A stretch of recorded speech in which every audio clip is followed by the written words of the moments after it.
Hello, folks, and welcome to another episode of Travel Insights brought to you by The Door. At Travel Insights, over the past few months, we have presented to you various luminaries, achievers, and visionaries of the travel industry who have shared their insights and experience of the way the industry has evolved over the past couple of decades, where it stands now, and of course, where, in their opinion, it is headed. Today we have with us one such luminary of the trade, Vish Gopalakrishnan, CEO at Footprint Holidays based out of Chennai. Vish is a Chief Executive Officer with a demonstrated history of business excellence for over 28 years. As the CEO of Footprint Holidays, Vish has been on the cutting edge of luxury travel business for many years by building innovative startups and creating and managing revenue-producing brands. He's worked in strategic leadership and managerial roles in a wide variety of industries, including luxury travel, retail, and advertising. Vish is a hodophile, in the words of the youngsters and the millennials, a travel junkie who's traveled to over 60 countries, enjoying and embracing different cultures and working with people of diverse backgrounds. He's also an active member of various luxury travel consortiums and is renowned in the travel industry for his integrity, his knowledge of travel, and of course, his all-round passion for all that he does. Welcome, Vish. Pleasure to have you here with us today. Yeah, great to be with you. Thank you so much for having. Yeah. Not at all. So, Vish, going straight into the interview, why don't you tell us about your journey in business as such, not just the travel business, and where you started and what were the turning points, what made you shift from one industry to the other? If you can just... Yeah, I started my career after my post-graduation in advertising. Advertising was very glamorous in the early 90s, very early 90s. Very, very glamorous thing to be there as a young college graduate. We all were aspiring to be in the advertising industry, coming from large metros like Bombay, Bangalore, and Chennai. But it attracted us naturally. There was an attraction, and then I joined Lintas, and then actually to answer your question, that gave us the opportunity to look at various industries, because in advertising, what happens in the client servicing side, you are working on a particular brand for a number of years, then you move to another brand. So I moved technically from handling toys to FMCG to Moldova and Viva to computer, to a compact computer. So it gives you a perspective of different industries. So you have to embrace, you have to learn different industries. Only then you're able to contribute to that industry. You're able to build a brand. So you need to know that.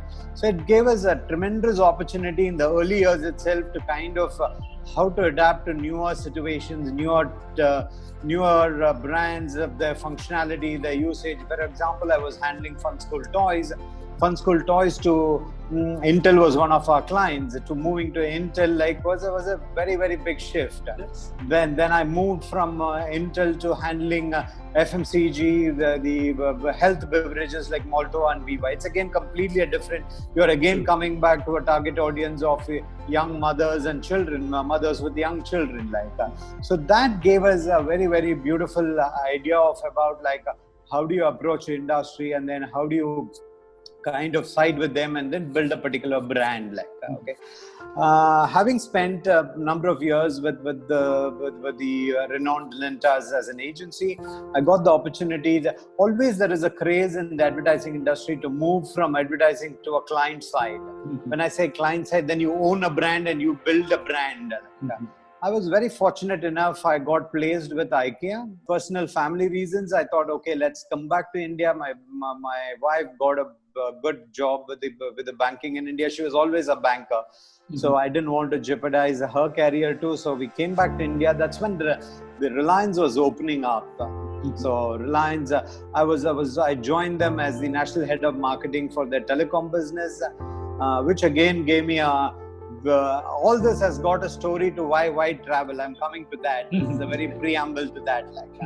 As a national head of marketing, it gave me a job which I have to travel 5 days a week to the different parts of the country. Like, so literally I was doing every month a Bharat Darshan, one circle. I used to go to Bombay, from Bombay to Faridabad, Ghaziabad, then come back to Tirupati, go to Kerala, go to Gujarat. So it gave me amazing knowledge about India, traveling different cultures. If you see, all my jobs have been enabled me to do different things. Here I was in charge of projects. Then later, when the Reliance family got separated, we all moved, a set of people. We moved with Mr. Mukesh Ambani, and we formed the retail company, Reliance Retail. Again, there I was head of projects. By then, I had grown up in my career from a brand person to a projects person, from a projects person to a profit head person. So I was heading the south of Reliance Retail in all aspects of business, be it business operations, be it marketing, be it sales, all the functions. It came as a regional head. Then that gave us a tremendous exposure in terms of at some point I got tired of traveling continuously, saying like, I was traveling around Asia, then I was traveling around country, then I was traveling around the southern region. Then we said, let's take a break in terms of doing this. Let's look at things differently. That's when I met my partner, Umar Ratnam Krishnan. She is currently the managing director of Barclays worldwide. She's based in India. She heads the India division of Barclays. So she comes back from a background of well-traveled families. So we thought, why not explore travel? Okay, I've traveled widely. My IKEA job allowed me to travel to different geographies. Reliance job gave me opportunity to travel within India. So there's a lot we have seen together. Then this kind of gave us the idea to start. So we did not jump immediately into travel. What we did was we kind of didn't give away our corporate jobs. We spent little money and did a very syndicated, proper research. If we were to be in travel, what we were to do. Okay, we were not in a hurry. Then this research showed us, it's very syndicated research. We said, which segment of travel is ideal for us? This was in the year around 2008. So the results of the research emerged very clearly, saying like the luxury segment is kind of underserved. There were a lot of companies like Thomas Cook, SOTC, Cox and Kings available for somebody who's starting to travel on a holiday. They eventually, the journey is like that. You go on a group, then you figure out what you want, then you set out on your own, then you plan your holidays on your own. You don't need a travel company's help, and the journey is a little different in everybody's the way they approach travel. So the research kind of showed us the luxury segment is kind of underserved because there is a lot of companies in the lower pyramid as for the starters, both in terms of value and in terms of offering. And then there is one level higher, there are smaller travel companies, and then the bigger segment for the people, the discerning traveler with old money. There is no good travel consultant who could kind of give them newer experiences. So we found that opportunity, and we said we'll operate in that segment. That was the time when industry was changing from travel to experiential travel. Around the 2012, 2013, we took the initial 3-4 years. We did not make money. We were under losses, but we was very clear with our delivery model. Like, for example, last year we had an 100-day honeymoon. A couple went on a 100-day honeymoon. This was the first in India. So this was a milestone. We did a 100-day holiday, and all the 100 days were different to each other. Like, this was a 21-year-old girl, and the boy was 24-year-old. The whole journey started, the life journey started with the boy likes Coldplay as a band. So we started the whole holiday in Hamburg, saying like, soon after the marriage, they took the flights, they went to Hamburg, started their life journey, attending this concert from, and then they had behind the scenes meeting with them. We had song requests, a Coldplay doing a song request. Of course, we couldn't do dedication. They did a song request, and meeting them behind the stage became such a beautiful starting of the journey. And the boy likes a lot of cars. The girl likes perfumes. So the whole journey was divided into two parts. While he was getting simulated, we gave him classes in Audi simulation center, and then in BMW simulation center, while the girl was going and learning about perfumes, what kind of perfume to wear, how perfume formulation, how to wear a perfume based on color, mood, occasion, etc., etc. So the whole journey of 100 days was like a process what they really liked. At least every year we make it ourselves a point to give 2 or 3 signature holidays like these. Yeah, so that's been the journey. So Lintas, IKEA, Reliance, all very, very iconic names and brands. Yeah. And what is it that you learned from these different, and all in different fields? So what is it that you learned from there which you have been able to kind of imbibe into your business model and bring it to Footprints? Yeah, absolutely. Very, very relevant question. Very few people ask me this question, and is if you see the career, it's been the Lintas gave me the opportunity to kind of very quickly. There is very little time for you. You are assigned and you're kind of thrown into a brand, saying from tomorrow you're going to handle this brand. We'll go for a client meeting. So you have a very short window, and you're going to talk to a general manager or a CEO of a business who's been in that business for the last 20 years, or he's built his whole career in that. You got to be equal to him in terms of knowledge. So there's a lot of reading, there's a lot of knowledge you need to gain even before you go.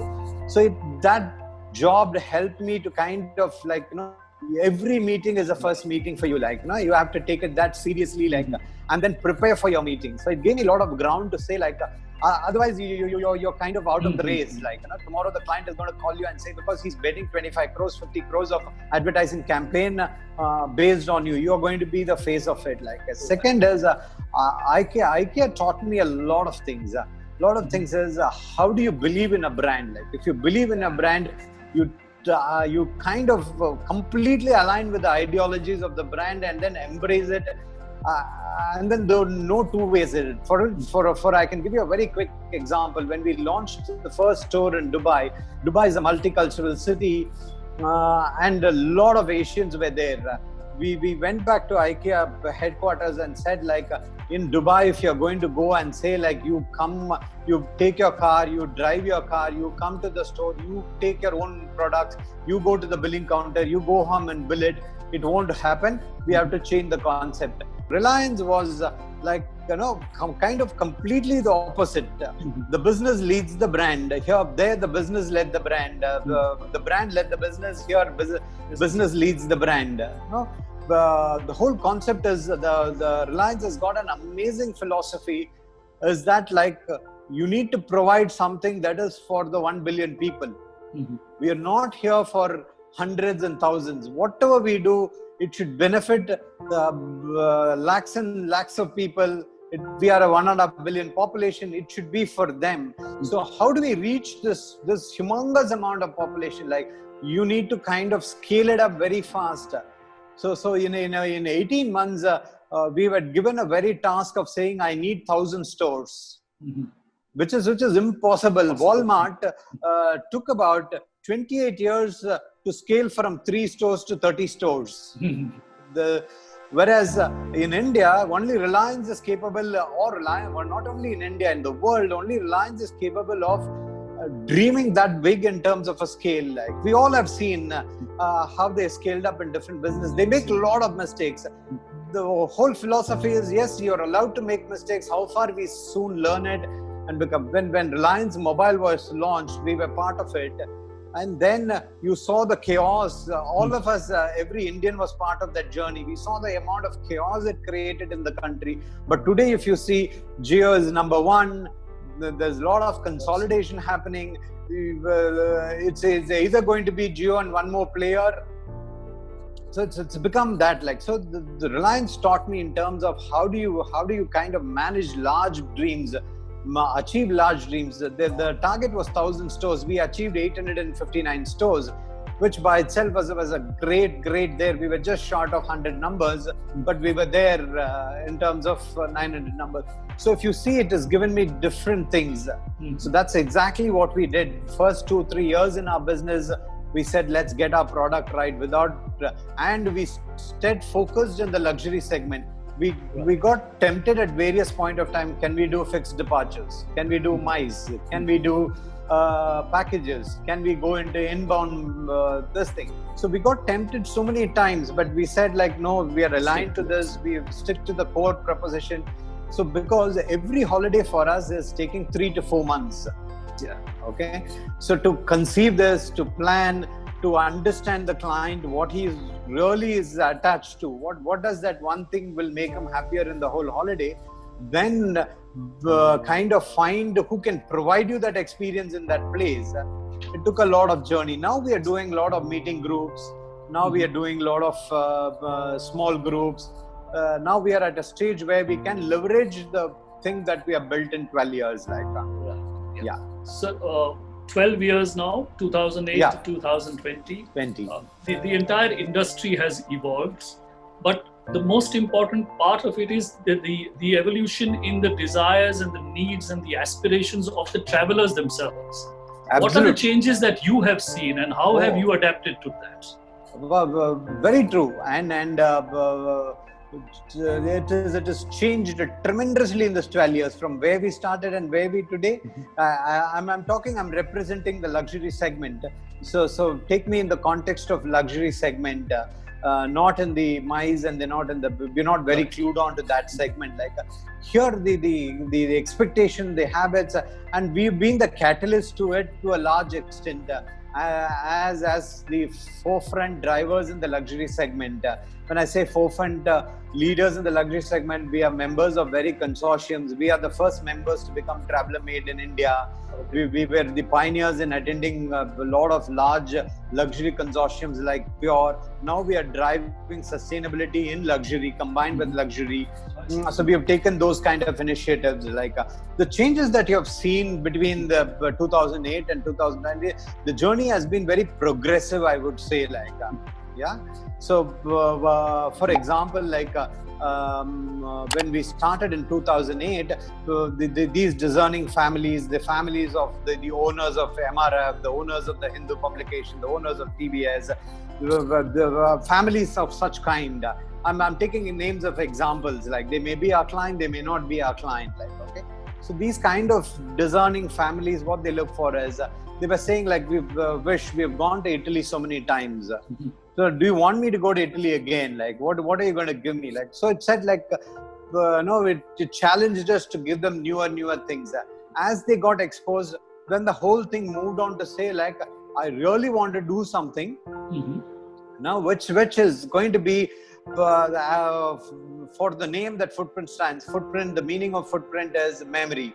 How are you going to create that one single? I may go on a 10-day holiday, but you give me something, that one thing I should cherish for many years to come. Like that. Yeah. So it moved from saying like, I want to do different things, to saying like, okay, I'm okay, but give me this one thing that's really going to wow me. Like that. Okay. Then it has now come to a stage like, I want to do responsible luxury. I don't want to be spending for the sake of spending. Okay. The economy world over is changing. But I'm willing to spend, I'm willing to go on a holiday, but it has to be meaningful. I need to contribute. I need to do something in my holiday. Okay, so that slowly the sustainable angle is kind of a very positive sign. It is getting intruded. This is very interesting. So are you saying that the shift or the move or the preference towards sustainability is coming from the customer side, or are you having to push that concept? See, to a certain segment, we need to push the concept, but the influencer segment, for example, if I do a holiday for X person and he's an influencer, then automatically the next set is kind of become aspirational. They want to believe in that. In fact, these set of people are forcing brands to become sustainable. Right. Okay. So it is customer driven. Customers are asking today for a sustainable thing. the responsible customer is asking for it, like, which is kind of hard to believe, but practically is this, like, we have always seen as somebody preaching sustainable. A body or some set of people have taken sustainability and pushing it into the market. That's why I'm saying we are ahead of 5 years now. What we expected in 2025 is happening in 2020 itself, is that more and more people are seeking, okay, I'm willing to pay even 3% more, 5% more if this is what we are going to achieve, like, So it is, to answer your question, yes, this is reality, this is the truth. Push is coming. If a Marriott says I'm not sustainable, he's left out in the race. If X brand is, so they're forced to embrace. When they say sustainable and they don't do it, it gets exposed at some point of time. Okay, now coming to footprints, I mean, you gave us insights into a lot of the very heavily curated holidays and vacations which you've planned. How do you go about the whole thing, starting from acquiring the customer? How do you reach out? How do you let customers know that you are in this particular field? And then do you start spending time with them to understand their interests, like you said, what they are interested in, and make the holiday that way? And then go ahead and get suppliers. So obviously, local suppliers at destinations will keep changing depending on the client's preference. So how do you go about the whole thing, and what is your typical turnaround time for a file, or maybe, like you said, a honeymoon couple, not a 100-day honeymoon couple, but say a 10-day honeymoon couple? What is the typical turnaround time for a file? Yeah, for a file is about minimum a month with us to as long as 3 months. Okay, in some cases it has even gone to 4 to 5 months.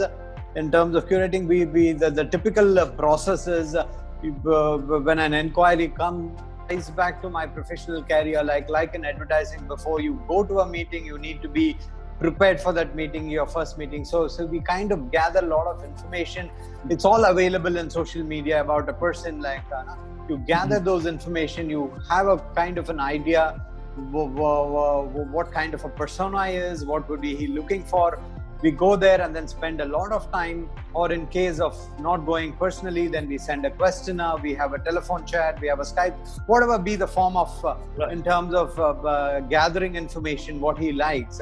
Now coming to technology, I mean, you are using technology in terms of trying to find out the client's preferences and things like that. But do you feel that technology can play a role in the luxury travel field, considering that it's a very, very personal kind of, requires a lot of personal interaction? And do you feel that technological innovations may start playing a role, like say virtual reality or something of that kind? Absolutely, it will. Today, the future is at least, definitely the future is digital and technology, which is relevant to every segment, and it is equally becoming very, very relevant to the travel industry. I'll tell you how. We had a simple mobile app developed for us where we upload the itinerary, and then they get prompts of saying like your driver is waiting out, and then they are able to see.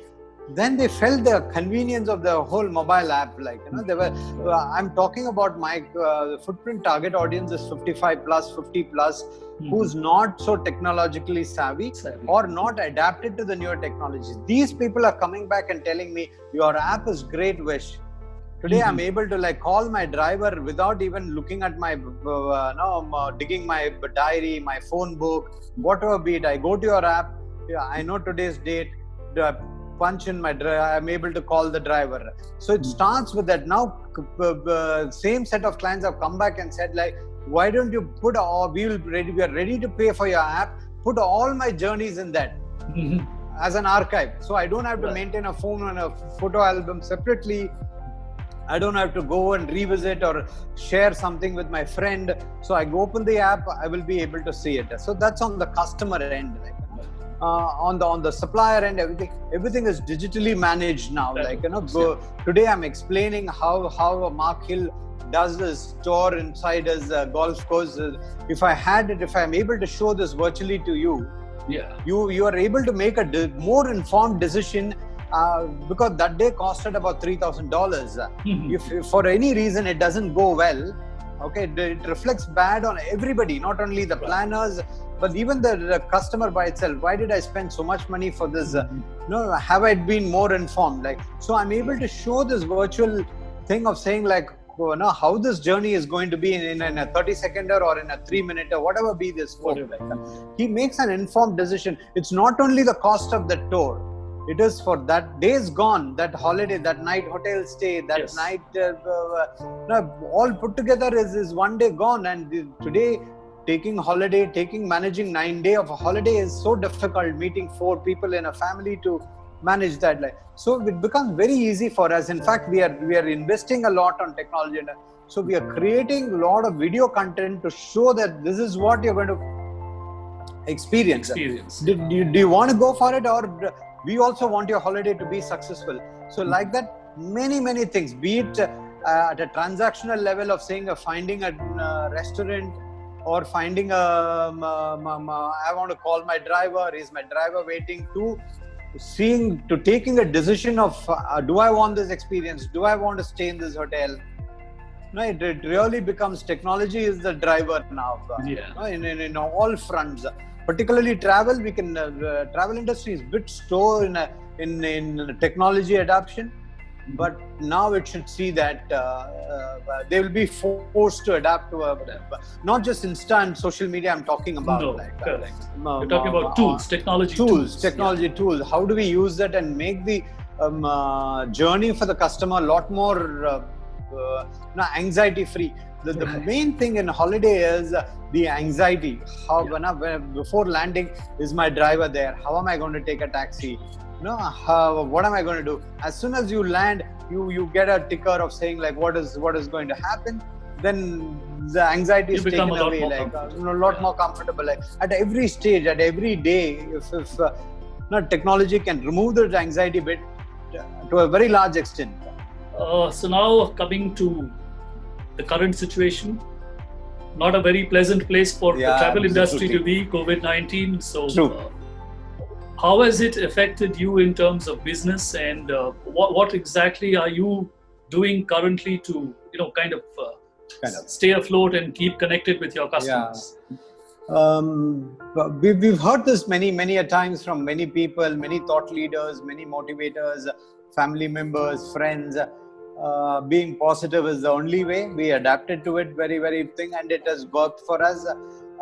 We've been put to a lot of discomfort, but since we were prepared for this, we were sailing through the journey with not much of frustration as such. I would say that it's just that preparation what led to us a comfort. I can't say comfort, at least face it with the positiveness. And what we did was we were travel industry as such is the first to get affected, and particularly luxury travel companies were even more earlier to get affected. The whole world realized, particularly Europe realized after January 25th, which was the Chinese New Year day, where there were hundreds of tourists in Europe. So they figured out during the first week of February that such a pandemic is here to hit us. Nobody even that time knew the intensity of it, like how intense it's going to be. But we got feelers. Since all our clients are in the luxury segment, they were all well informed. They already got to know what's going to happen. So we see a flood of cancellations in February. So I can say companies like us had to shut down businesses as early as February, not even March. Right. So right from February till today, we have not even made one single billing. Okay, obviously. We're not single. I don't have to go into those reasons. We all know that.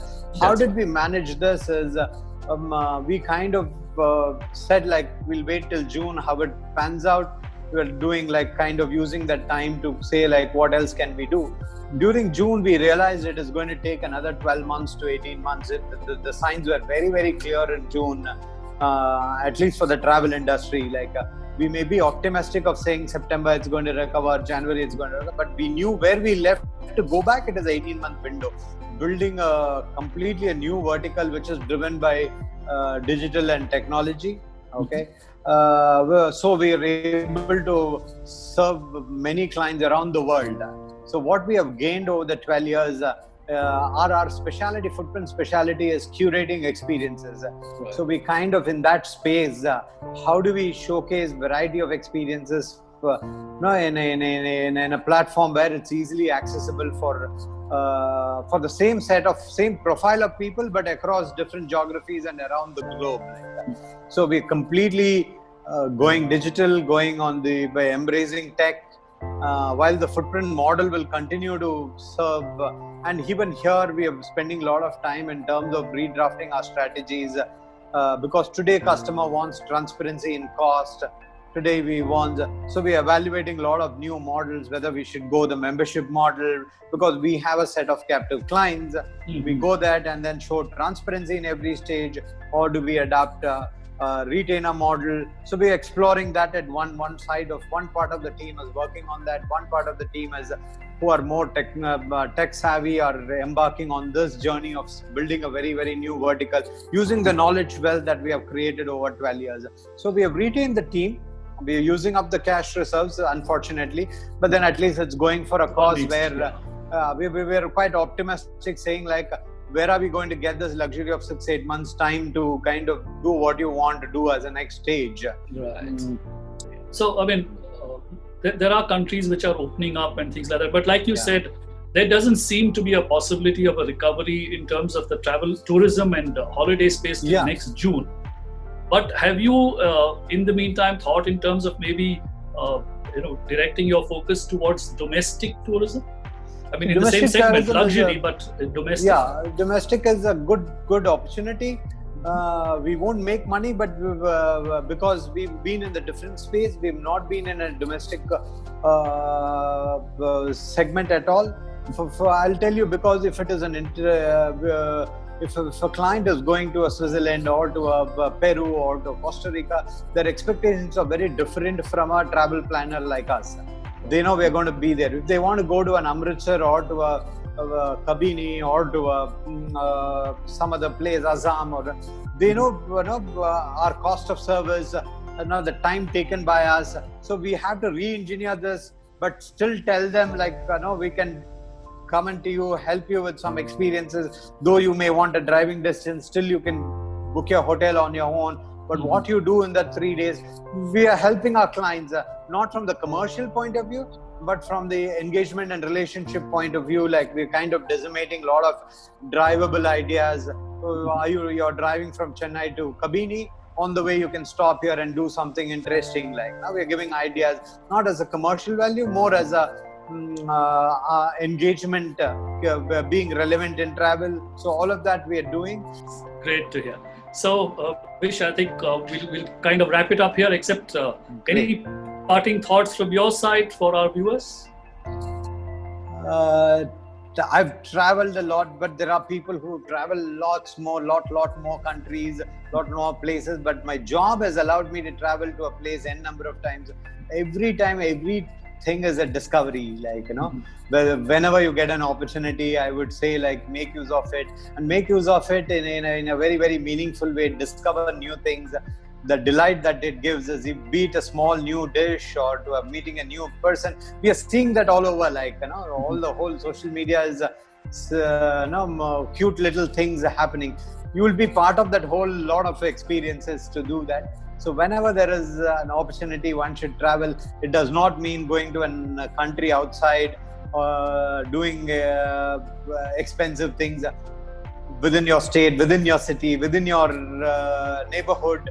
You can keep on discovering newer things, and sustainable is something very, very important. This comes from my bottom of my heart, because I've spent about 3 months continuously in Finland. The way they drive sustainability and the way they brought back nature into life, the case studies they've been presenting is phenomenal, and you automatically buy into it. So I would urge to be sustainable, to become very conscious luxury, conscious travel. So that will help climatic conditions. It actually is going to reduce cost in the long run. That's my wish to the... Yes. Thank you so much, Vish. We hope that your wishes come true from what you just said. And for our viewers, I think that was an enthralling session, really interesting, and we hope you enjoyed it. And if you did, please do not forget to click on like, subscribe, and share.